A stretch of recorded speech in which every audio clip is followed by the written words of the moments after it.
اسلام آباد high court میں ججز ٹرانسفر کے خلاف کیس کی سماعت کے بعد جسٹس محمد علی مظہر نے آج کی سماعت کا حکم نامہ لکھوا دیا ہے۔ حکم نامے کے مطابق آئینی بینچ کو بتایا گیا کہ ججز ٹرانسفر نوٹیفیکیشن میں منطقی وجوہات ہونی چاہیے۔ بات آپ کو بتائیں کہ اسلام آباد ہائی کورٹ میں ججز ٹرانسفر کے خلاف کیس کی سماعت کے بعد جسٹس محمد علی مظہر نے آج کی سماعت کا حکم نامہ لکھوا دیا ہے۔ سبین شہباز سے بات کرتے ہیں۔ سبین، کیا بتایا گیا ہے حکم نامے میں؟ دیکھیے، حکم نامے میں اسلام آباد ہائی کورٹ میں ججز ٹرانسفر کے خلاف کیس کی سماعت ہوئی ہے اور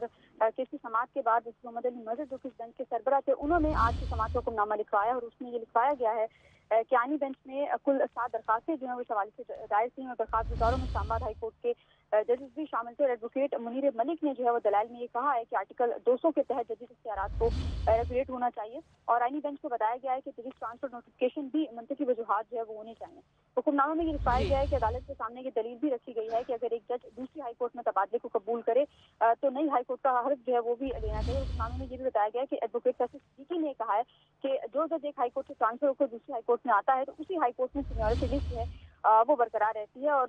جو ملک ادریس اشرف بانی پی ٹی آئی کے وکیل ہیں ان کی جانب سے یہ کہا گیا عدالت میں کہ عدالت جو ہے ٹرانسفر کا پورا ریکارڈ منگوائے، جس پر جسٹس محمد علی مظہر کی جانب سے ریمارکس دیے گئے کہ آپ نے سپریم کورٹ کے آئینی بینچ کو جو سول کورٹ بنا لیا،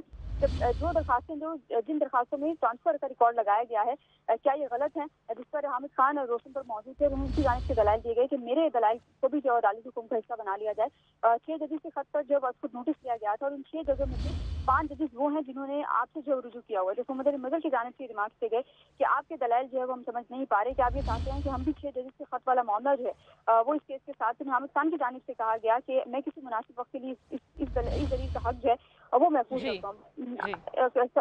اینڈ پر جو ہے اٹارنی جنرل نے جو درخواست کے قابل سماعت ہونے پر اعتراض اٹھایا ہے اور اٹارنی جنرل کی جانب سے بتایا گیا کہ درخواست جو آرٹیکل 184(3) کے تحت جو ہے وہ قابل سماعت ہی نہیں ہے، جس پر عدالت کی جانب سے یہ کہا گیا ہے کہ درخواست کے قابل سماعت ہونے یا نہ ہونے کا قابل سماعت قرار دیا گیا۔ شکریہ سبین، بتا رہی تھی۔